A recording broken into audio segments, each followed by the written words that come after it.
Zakaj postati pek? Mene je to vedno fasciniralo. Iz tako malo sestavin nastanejo čudovite stvari.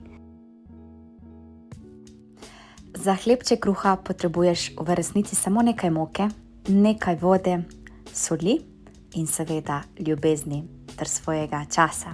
Nastane pa pol čudovit hlebček, ki razveseli prav vsakega, ki ga bo poskusil. Najrajši zamesim kruh na roke, saj tako dodam v vsak gib toliko truda in ljubezni, kar se pozna seveda tudi na končnem okusu. Poklic peka je pravzaprav zelo širok pojem, saj lahko ustvarjamo mnogo reči, ne samo kruha, ampak tudi razne kvašene, sladke dobrote in še bi lahko naštevala. Sama lahko rečem, da me peka kruha res sprošča, še posebej, ko lahko na roke zamesim čudovit hlebček kruha.